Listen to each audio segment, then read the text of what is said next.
and celebrating people we feel good about. So we celebrate the positive achievements of African Americans from all walks of life. So we have this Asian woman on the show right now because she's somebody we feel good about. I thought she would appreciate me doing that because she knows what the show is about. And she's been here uh, way from the beginning when pretty much in the early stages, Linda, you were right there watching me do it and have been a great You supporter. were still new inspiration. When Exactly, right there. Now I'm just inspiration. So Linda is a pal. She's a great friend, mentor. She can write her socks off, and she has written yet another book called "Secret Syracuse: A Guide to the Weird, the Wonderful, and Obscure." And so she's gonna give us a tease as to what's in this book. This book came out what in the fall of uh 2023 book came out in October 1st or of 2023. 23. So we Hard to know say that now because we're in 2024, we are. The clock moves and you move with it. Yeah. But I feel bad because I kept lobbying them for, let's see if we can get it up. There. Can you see it? I Kind of. A little bit. So, right there there. it is. Here we go. I tried to get them to add famous because then I could write about my friend GK. How about that? Add Hey, famous because there was only one entry that was worthy. there you go. So let's start with so this week we had totality in the cues. How did you eclipse? I eclipsed on my daughter's back deck. She sits on the border between Syracuse and DeWitt. And I saw that in various places, people did get enough of a break in the clouds to see totality, but I did not. Yeah, and it's interesting because Where did you um, eclipse? I went to Thornton Park. You did. I wanted to be up high. I don't. I just and so many other people wanted to do that, and it was fun, but it was very cloudy. Good friend Butch and Carol Charles, they sat on their lawn, and Butch got a great shot of totality, a really, really good shot of the complete thing. I was too afraid to look up at the thing without the glasses. I didn't want to go blind, but my daughter was telling me I could have looked in totality, but the darkness was really, really cool. I thought that was like, and it was also interesting because being in community with the other folks, they were like really excited. Like whenever the sun came out, people would cheer, and then you get a little glimpse of the cloud break, and then it would go away, and then there would be a little break, and if you didn't catch it at that moment, you would have missed it. So you pretty much had to. But it was really, I thought, given that COVID for many of us was great separation. To me, this was wonderful to bring people together from all different, every walk of life, from different languages, different cultures.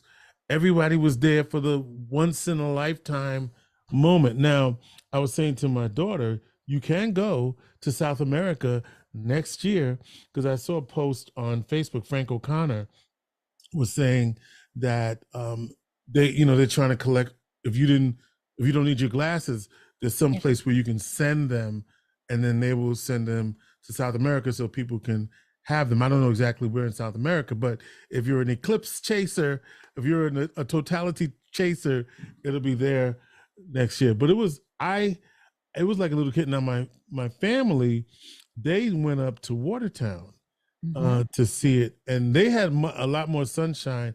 But then the clouds, right? Why couldn't the eclipse have been the next day when it was Today. glorious sunshine and a record breaking? You know?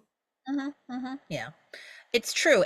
But I thought about it because everybody could agree that the eclipse was there and it was happening. I mean, even the flat earthers, I think you can still have an eclipse on a flat earth. There was no divide in this particular phenomenon. And you really can't say that about many things that occupy, our cultural fascination at this point. So, A yeah. lot of people were like, "What's the big deal?" I had an astronomer on, a physicist on last week. Oh, by the way, uh, my boy Neil deGrasse Tyson is coming back to Yeah, Syracuse. I heard that.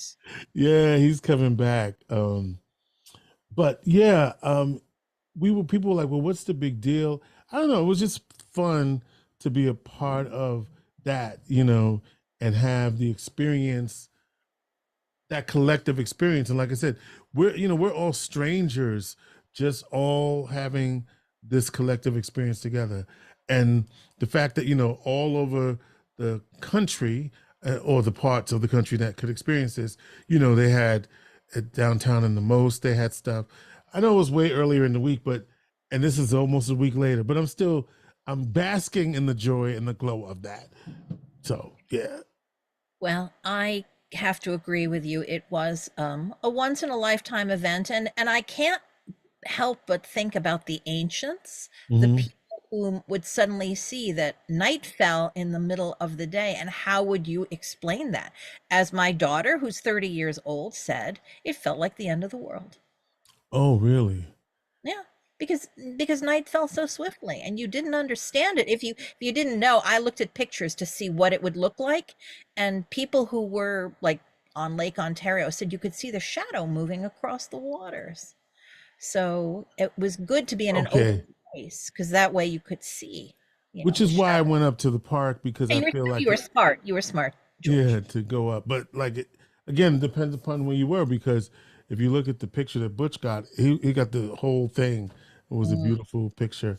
mm. Um, and so Linda Lowen, who's an author, former co-host of mine, she does writing retreats, and she's been popping out these books. So tell me about Secret Syracuse and how this came about. Well, Secret Syracuse really was a chance to look at our city and to realize that we walk the streets of various neighborhoods and we may not realize the secrets that lie underneath or lie at the other end of the sidewalk or at the end of a driveway. For example, I lived in Eastwood when I was first married and when I was in graduate school at Syracuse University. And I didn't know that in that neighborhood, there are over a dozen houses that can't burn down. They're built of concrete, poured concrete, and so they won't burn down. Mm. So how do you find these things?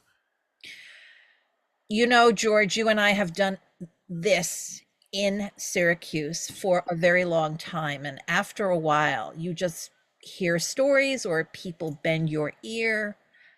And actually, I was thinking to myself, gee, it's a funny thing that George and I didn't hear about this when we used to host our CNY together. But we're talking a decade and a half now, It's maybe. been, yeah, at Yeah, it's been a least, while. Yeah. at least. Yeah. But when you get a chance to talk to people in your community, stories pop up, and a lot of the things that I discovered are sort of word of mouth. And or I remember years ago I stopped into an antique store, and it wasn't even in Syracuse, but I found what looked like aerial trams across Solvay, tall towers carrying these large things. And I was like, what are these? They were actually giant buckets of stone that they took over from Split Rock Quarry to Solvay processing. These buckets were about the size of a grand piano, and they carried tons of stone every single day because that's what the Solvay process was. It was making soda ash. So, there are a lot of things that you grow up with in Syracuse. So you hear, well, there's the Solvay process, the Solvay process. George, what's the Solvay process? Can you Well, say it? I was gonna add. And, No, I don't know. and, and neither could I, very simply, before I started writing this book. So the Solvay process it's the industrial manufacture of soda ash. And soda ash is a chemical that is used in many, many, many things in industry. So the other thing that I found out was Solvay process was created by a Belgian chemist named Ernest Solvay, His and name it was was brought Ernest over to Syracuse. Salve. Ernest Solvay. And do you know what the original name of Solvay was? The process was so popular and took over the town that they renamed the town for the process. But what is the actual Solvay is in the town of Geddes. Gettys. So the original village was called Gettysburg. Berg? Geddesburgh. Not Gettysburg. Gettysburg, but Gettysburg, Gettysburg. right? Interesting. Yeah. Oh, Those and sorts then of things I wrote about Syracuse. Yeah. they renamed Uh-huh. Gettysburg Salve.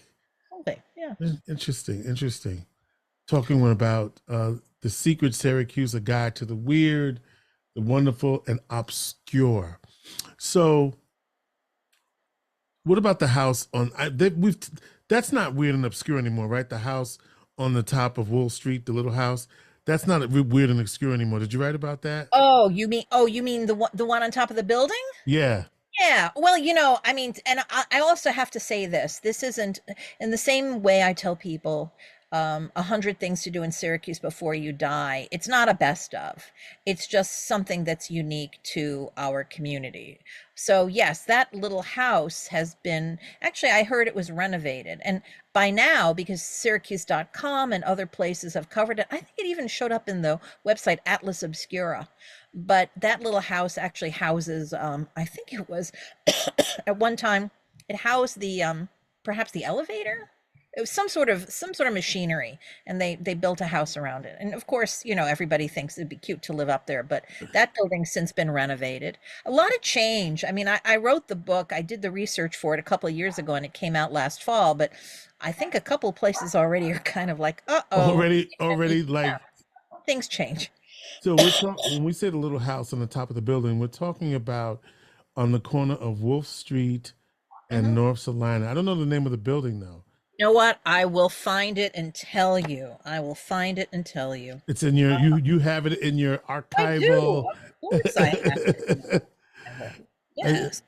it's a building just Where before is if you're headed towards Destiny USA or Hiawatha Boulevard, it's the building right on that corner in the city of Syracuse on the north Here side. it is. Here it Yeah. is. If you can you see it? Yeah. Oh, it's in the There's book? in the book. Yes, of course it's in the book. George, Oh, what do you think I am? It's in the book. I thought you said everybody wrote about it already. Well, it didn't mean that I wasn't going to. Okay, even though everybody wrote about it, this is still a travel and tourism book. Okay. So, So you what's know, the name of the building? what's the name of the building? I just lost the page, George. Just now You, you're gonna make you, me look. Oh, you, okay. you, All right. You know this, right? You know what that is. yeah, the Hefe, that's the Tin Man You Tin Man, on Geddes Street. Hold it up right? again. I don't think Well, we I'll try to get it again. And then okay. So here's something. There's somebody on the cover. Who's this person? Uh, there. oh yeah, yeah. Yeah. Uh, That's I don't Libba know. Cotton. She Oh, you know what? Libba Cotton Grove. But Oh my goodness. that's the Libercotton Grove. That's the Yeah, actual statue that's there. actual statue that's there. So I mean, Libercotton Grove is on the corner of like East Castle and you know what? I'm gonna read this to you because this is a particularly good entry. East Martin Luther King Jr. Boulevard, I should Okay. say. Yeah, Cotton picking. So you have to. There's always a title. It's called Cotton Picking in Syracuse. right. What folk musician saw late in life success playing into her 80s? When Syracuse's Reverend Larry Ellis was little, he wondered why old Jesus would visit his grandma's house so often. Only later did he realize to whom he'd given the blasphemous nickname, Jerry Garcia of the Grateful Dead. Mm-hmm. Along with his band, whenever Garcia was in Syracuse, he'd come to pay tribute to Larry's grandmother, folk music legend Libba Elizabeth Cotton. Cotton strummed for John F. Kennedy and wrote Freight Train, her most famous song, at age 11. She inspired Bob Dylan and Peter, Paul, and Mary, recorded her first album at 62, appeared in a book alongside Rosa Parks and Oprah Winfrey on Black women who changed America, won a Grammy when she turned 90, and was recognized as a living treasure by the Smithsonian. Cotton was self-taught on guitar and banjo. She developed her unique style because the banjo she used belonged to her brother, and since she couldn't change the strings, she flipped it upside down to play. Married at 15, she stopped playing because her church discouraged worldly pursuits. Decades later, she started working for the Seeger family, well known for their musicianship, where her talent was rediscovered. She recorded albums, played live concerts, and performed at the Newport Folk Festival and the Smithsonian Festival of American Folklife. In the midst of her fame in 1978, Cotton moved from Washington, D.C. to Syracuse. She chose Syracuse as her home. She continued to record and tour, coming back to a two-story white shingle house on West Ostrander Avenue in her adopted hometown. Though she passed away in 1987 at age 95, recognition continued to come her way. In 2012, a bronze sculpture was unveiled at Libba Cotton Grove on Castle Street, and she was inducted into the Rock and Roll Hall of Fame in 2022. Wonderful. And didn't she win a Grammy as well? Yeah. Or didn't they give her a Grammy? Yeah. And what's the name of the building? What's the name of the building? The building down on North Side with the house on top. Stay with me. You're still all right. Sorry. We got to answer that question. All right, but you know what? Aren't these stories of That's a great story, by the way. Black folks? Libba Cotton is someone who is a living treasure. Is definitely a living treasure. Now I got it. You're gonna make me crazy with that little house, and now my dogs are crazy too. They're barking. That little house. They're really excited. They're very excited. They want the answer. All right, I saw it, George. Hold on. And you know what? We didn't even talk about the tunnels under the city. Talk to me. Tunnels under the city. You know, originally in the place between. I can't look at pictures and talk at the same time. So don't do it. Don't multitask. But before this interview is over, we got to get that house. You're gonna get that house. Oh, there it is. Okay, so it's called Penfield Manufacturing. Oh yeah. Oh, it's right there on the road. Penfield Manufacturing. Shoot, by the time you found that, somebody could have drove up and called in and gave us that. But anyway, yes, so now we're not talking about the Underground Railroad tunnels, are we? Or are we? No, we're not. Okay. And you know, that was another thing, because in the first book that I wrote, 100 Things to Do in Syracuse, I really wanted people to get inside the restaurant that used to be the Mission Restaurant, because it's important to eat at a way station of the Underground Railroad. But you know what? Wrote about that place. The restaurant closed down. I think something new's there though now. Something new is there. It's I don't think it has a name, but it has a. It's happening. Yeah, it's happening. Right. So that we're gonna still think of it as the Mission, because it was a church. It's not the Mission anymore, but there is a restaurant at the corner of East Onondaga. Was that right across the street? Yeah, by the courthouse. Dare I say Columbus Circle? But no, not Columbus. Don't say that. Don't say that. Okay. Cathedral Corner or whatever that is. Cathedral Square. Yeah. Okay, so you were asking about the tunnels. Yes. Tunnels reach from between, I think they go from between the Hotel Syracuse and they go to the On Center. And originally, back when they were building money towers, when they were building the money towers, that whole section between the money towers and the Hotel Syracuse, that was originally envisioned as an underground mall. Really? Yeah. But to cut through that rock took weeks, and all they did was drill one tunnel through. So there are underground tunnels, but you can't get to them. They're you just dated yourself, because they haven't been the money towers for about 1 million years. I know, but you're a long time Syracuse. One of them is Equitable. I know that. At least one of them is. So now you would say the Tech Garden, but they changed their names too, right? Well, the Tech Garden is under renovation right now. Yeah. But yeah, no, that's pretty cool. So they didn't actually complete the tunnel, so you really can't navigate through there. No, you can't really. Well, they did complete them. You could go. You could avoid the snow, but that's not open to the public. All right, I'll throw a couple of quick ones at you since they're fascinating, but one of them you really can't see. There is an F-16 fighter pilot. No, he was pulled. There's an F-16 fighter jet at the bottom of Onondaga Lake. Really? Yep, crashed because of a snow squall, got disoriented and plunged into the lake. And here's another fascinating fact. Radisson, the community of Radisson with all of its rules and regulations, is built on top of the old New York Ordnance Works. It was a munitions production facility. Really? It was the Willy Wonka of armaments. The government bought up land, relocated people, shut down roads. A 41-mile chain link fence was built to enclose the area, and over 1,000 builders went in and built this plant. And they worked 3 shifts, 24/7 during World War II to produce explosives that were mounted on missile heads. And then afterwards, they closed it down. They plowed some of it over. They sold some of it back to the state. And some houses on Radisson property are on top of this buried munitions plant. Wow. And So, Radisson knows about it. It's on their website. It's part of their history. but let's go back to the lake for a minute, where you say Right. the fighter jet. So we never tried to get it. I mean, this could be like, They saved the, well, they didn't save the pilot. The pilot passed away. He was a young man, mhm. but no, He if lived. He lived. no, he didn't live. He didn't He live. did not No, live. no. Okay.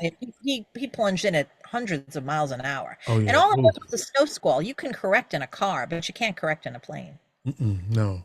Yeah. So why haven't they excavated the plane or whatever they do to get the Well, what good would it serve? You know, it's already smashed up at the bottom of a lake. Leave it alone. And then, of course, remember that was before the lake was cleaned up. So, oh did you want to be dredging up the lake? so in doing this, what surprised you the most, if anything? I was surprised at how much, okay, this is what I've told people, because in a weird sense, a lot of the things here, I mean, you can visit a lot of the places that are still here, but the things that really got me interested were the historical details. Like if you picked up this book, and apparently people tell me men love it. It's like a great Father's Day gift because you could win any Syracuse trivia contest because it's sort of Syracuse history light. And the thing that was fascinating to me is I tell people 150 years ago, the way Silicon Valley has its tech bros, we had these tech bros in Syracuse, and they were all on like Geddes Street. And we had light rollaway, we had the ball bearings, we had so many factories, we had the Franklin air-cooled car, we had the LC Smith typewriter factory. The stuff that came out of Syracuse was extraordinary because a bunch of guys were inventors and they made Syracuse their home base. And the problem is that all these factories were built quickly, but they were never retooled. The business Ah, were sold, and then of course it's cheaper to build a new factory somewhere in the Midwest or overseas than it is to retool a factory in Syracuse. So we lost all of our industry, and we had so much. we had a lot, and it provided quite the living for a lot of people, but also when it closed, it certainly created the Rust Belt, right? Which is what Yep. all Yep. these industrial cities. But look at what's happening now. I mean, look what's happening now. It's an opportunity that is because that is really really moving the community forward. Can you find the Tin Man again? Because I have a story about All right. the Find it. Tin Man. You Uh, tell the story. so the And Tin Man, DJ, well, Mr. Heap is Heapy's. They it used to be. It's on Get. Is it still there, or did they got? no, Yeah, it's yeah. now inside the Onondaga Historical Association. So the Tin Man was on Geddes Street, where there, which is interesting. You talk about Geddes because there's still a lot of older buildings and manufacturing, older buildings on that street, and it was Heapy's Tin Man Heating Cooling Outfitters, and that Tin Man. When I was in banking a million years ago, Mr. Heafy, one of the descendants of the Heafy company, was a customer of mine in the bank. So it was I that's my connection to the one of the obscure things. But you write about the Tin Man, and what do you write about the Tin Man? That he was the source of many a nightmare for Syracuse children. Really, Oh yeah. he was Oh yeah. scared. They were scared of him. It literally, okay, I'll read you just a little bit, not all of it, but yeah. Um, it said the original, so I called it the original Iron Man. Whatever happened to the Tin Man that used to be on Geddes Street? Millions only know the fictional Tin Man played by Jack Haley in The Wizard of Oz and have never seen one in real life. But in Syracuse for most of the 20th century, the Hayfie Tin Man was an urban landmark. He stood watch over Geddes Street, where locals either took him for granted or were terrified by him. By the time Ellen B. Edgerton posted online in 1998, "You've lived in Syracuse long enough when the Hayfie Tin Man no longer scares you." He'd finally gotten off the streets, enshrined in dignity and safety in his new museum home. So basically, he was 6 foot tall.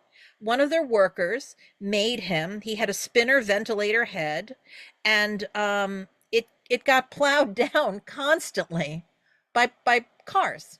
Because they would, Take it down because it wasn't in the street; it was actually on the sidewalk. Yeah, but if you jump the curb, you could hit the Tin Man. So Yeah. finally they reinforced him with cast iron sewer pipes. So if you hit him, you do serious damage to your car. Yeah, Yeah. no, it's a fascinating history. What I love about little things like this is, and I know the audience is probably really interested as well, when you get to learn about things that people are experiencing in their hometown. Syracusans love their hometown if they're still living here, right? They love their hometown and they like to hear great stories about their hometown. I told a story, and I'm sure you may have, or you know about the story about the Rite Aid on the corner of Pine and East Genesee Street. Have you heard about this? No, Where this is no. so the name just popped out of my head. But anyway, on the corner of East Genesee Street and Pine Street was one of Reverend Jermaine Wesley Logan, who was an abolitionist, Right. and that property, where that property stands, was his home, and his home was one of the places where people who were enslaved were put kept for safety, right? And it was we call it a way station, right? It was a way station on the railroad, and for many that don't know, you combine that with the Jerry Rescue, which Reverend Jermaine Wesley Logan was a part of. That property, which was bulldozed, and people didn't realize the what it was, but that property bulldozed now is a closed Rite Aid, and my good buddy Dr. Rick Wright is lobbying for that property to become a sort of a center for abolitionism, or the study and teaching of it, similar to what they're doing in Peterborough, up in, not similar to, but the fact that they're doing it, heaven on earth. Heaven on earth.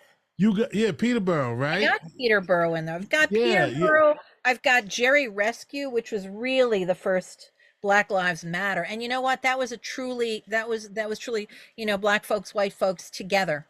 Right. And so let's talk about, so you went too quick when you talked about Peterborough in Canastota, where they have an abolitionist museum. Hall of Fame, Hall of Fame, yes, a Hall of Fame.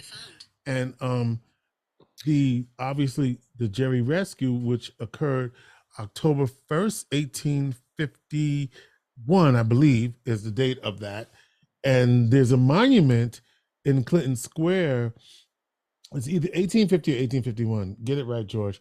But there's a monument in Clinton Square. When I was on the work for City Hall, Linda, I was a part of the other way. No, down. You got right in front of your face. You got to hold it. Cover your face. Down. There it is. Like that. No, right there. Right there. Actually, it's pretty good. But that's the Jerry Rescue, which is right in downtown Syracuse, in Clinton Square. And back, by the way, Mayor Tom Young was the mayor at the time, and Sharon Booman was commissioned to create the sculpture, and she was from Central Square, and the symbolism of they have Reverend Jermaine Wesley Logan, and I believe it's Samuel May, who may or may not have been at the actual rescue. However, it was symbolic, right? Those two individuals were symbolic of what was going on at the time. But I can tell you a little known Black history fact about that sculpture. You ready? The original design had Jerry chained. Yes. And the committee, Yeah. the committee said, we want Jerry unshackled, Good. right? And that's so, and the artist received that, and Jerry is unshackled. Still has shackles on, but Right. unshackled, but not Right. shackled. So our little committee is a part of the Syracuse history, and it's a beautiful thing. And there's so many things in this community. What's one of the weirdest things that you found in your search for the weird, obscure, and the wonderful? All right, so this is what you had to do as we come to wherever we are in this conversation. I had so much fun. Give me the most wonderful, the most obscure, and the most weird, if you haven't already. Okay, so the most wonderful. I think so. If you drove up to Mexico Point State Park, there is a place up there called Casey's Cottage. Have you ever heard of it? No. Was the carriage house of an old resort. And in the 1930s, a man who used to be a Syracuse University professor but ended up at Columbia, he had the money and he worked with a designer for Sirocco that made the plastic wood decorative pieces.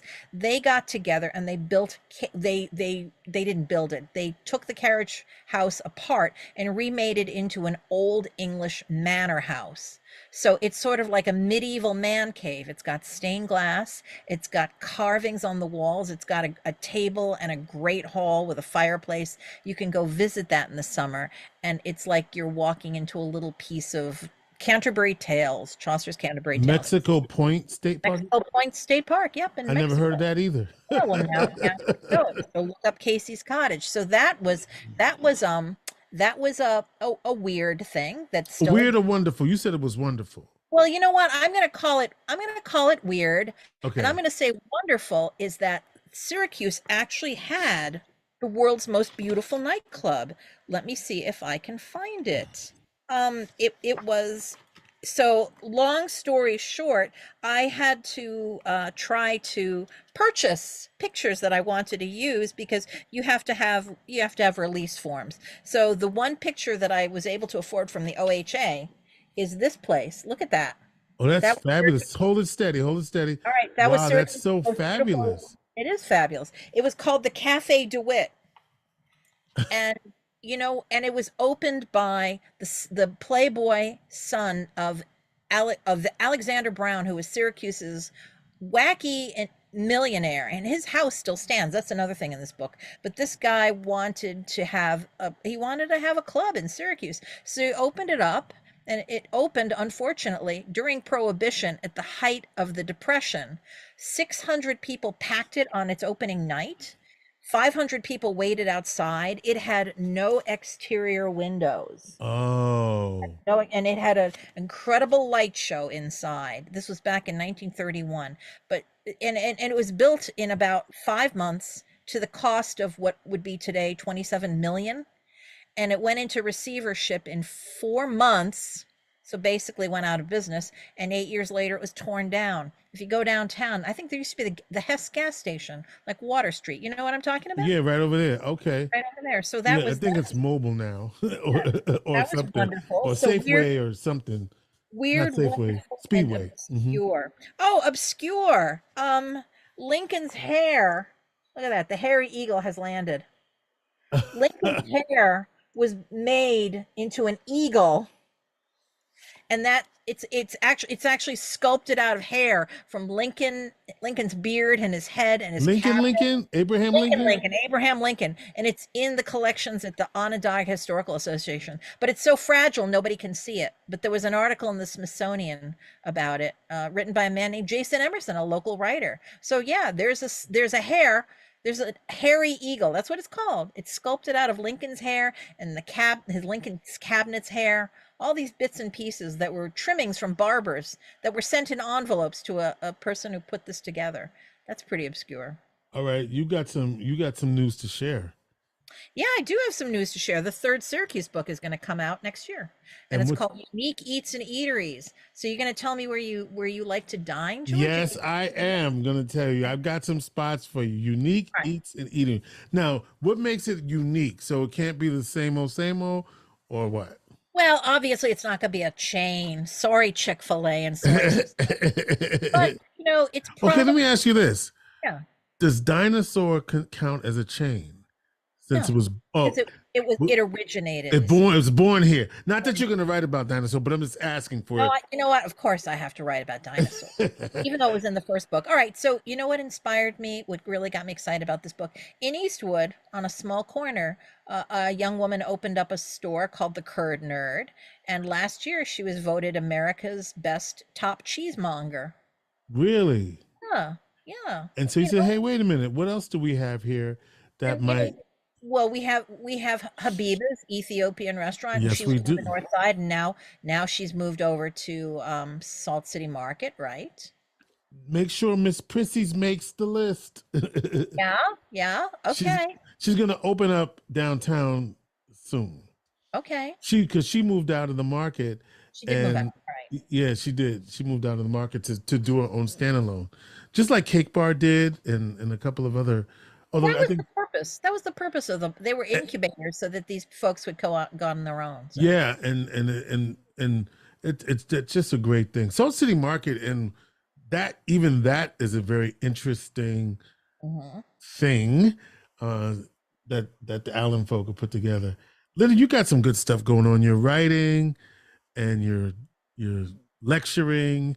You're doing some good stuff. What's motivating you these days? Community. Talk to me. Say more about that. You and I had a terrific opportunity in which we were doing a show together, and I'll never forget one of the producers of our CNY said to me once, he said, the goal of the show is to put our friends and neighbors on the air. He said, eventually you'll probably talk to almost everyone in Onondaga County, and you'll get to know them and you'll get to know their stories. And that's what really matters, learning about your community, giving voice to people who might not otherwise have voices. And that was Max Carroll. Remember Max Carroll? Oh yeah, I get a Christmas card from Max every year. Hey Max, thank you for the card. By the way, I should actually send you one back, right? But anyway, Probably should. So when he said that, it made me realize that that's what my job is. And I used to call myself a writing instructor. But now when somebody asks me what's my purpose is to create, nurture, and support circles and communities of people to tell their stories. And that's why I write the Syracuse books, because I get to amplify the voices of people who are providers and creators in our community.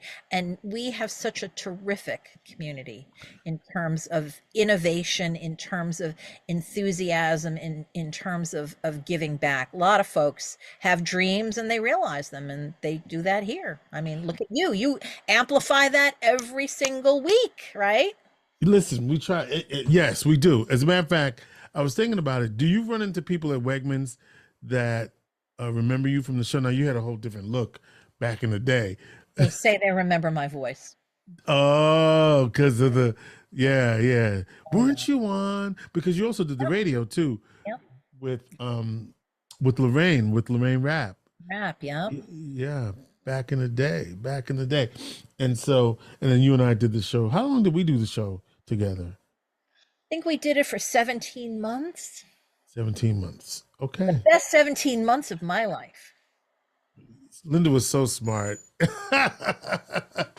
We were Gail and Charles before there was Gail and Charles, right? That's Oh, right. And you know what? You weren't, well, we won't go into that one. We won't go into Charlie Rose. You were an upright man, and you still are. I Still, appreciate that. nobody's going to take my GK down. And if they do, I'll come after them. Listen, okay, with the sword, baby. All right, get the book. It's called Secret Syracuse: A Guide to the Wonderful, Weird, and Obscure. And we talked about a few of the little gems in the book, and it's fun. I mean, it's fun to share with folks, especially folks that have grew up here, so many of whom are returning home, and it's a great way. And let's look for the Unique Eats and Eateries book coming out. When is it? Next year, probably. Probably going to come out in the fall of the fall. Oh, you fall of that bad? Okay, go ahead. All right. I crank them out, George. There you go. There you go. Linda writes, and look for her stuff. She does some stuff at the Writer Center. She does some stuff on her own. Look her up. What's your website, Linda, for people to find you? They can find me at lindalowen.com. LINDALOWEN.com. LindaLowen.com. Our good friend, Linda Lowen, here on Inspiration for the Nation. Get her book, Secret Syracuse, a guide to the weird, the wonderful, and obscure.